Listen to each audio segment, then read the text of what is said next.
So really what we got to learn how to do, if we're going to maintain our miracles, we've got to learn how, when we walk in that confidence and we don't shrink back, but we keep our life in forward momentum of faith. I've got to keep myself, the righteous man shall live by faith. Without faith, it is impossible to please God. We are not of those who shrink back to destruction, but we're of those who have faith to the preserving of the soul. Here's a key verse. Verse 39 is one you need to memorize. You need to get it in your spirit. I will not be one who will shrink back to destruction, but I will be one who will live by faith to the preserving of my soul. In other words, I'm going to lay hold to what God says is mine. I'm going to move forward because I know God is doing something amazing in my life. I'm going to go forward because God is doing something in me. But I will preserve my soul and keep my soul right because I live by the power of faith. You see, we got to realize if we're going to maintain our miracle, we can't just shrink back and just call it, well, that's not a big deal. No, I've got to continually keep before the Lord that instance of my life that is tied to the faith that I have in Him. And so faith is what I've got to have to maintain that miracle, that sign, that wonder, that healing. I've got to continually keep it before me. I can't just give up on it. I must keep my faith engaged in what God has done for me. Now, somebody asked me one day, when does faith become sight? When does faith become sight? When you get to heaven. That's when it becomes sight. When you get to heaven. Why? Why is it when you get to heaven?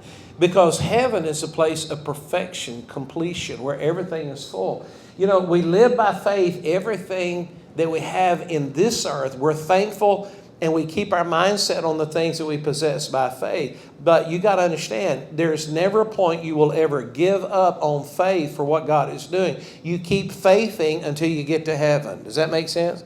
If I see an answer to my prayer, if I see a miracle, a healing, a sign, and a wonder, that doesn't cause me to say, okay, I've had faith, that's enough. No.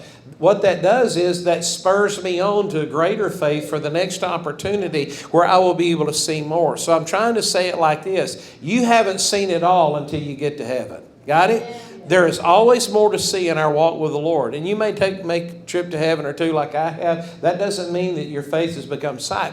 What I'm saying is that in this walk, in your relationship to the Lord, you live by faith because there's another miracle around the corner that you have to be able to lay hold of and maintain. And the way you maintain is, I don't give up, I press into. I live by faith, I trust by faith. I don't give up when I see the reality of that thing that I have believed for, faith for, that thing I prayed for. When I see it become a reality, I celebrate it because that is an opportunity for me to take another step into that next realm. Does that make sense?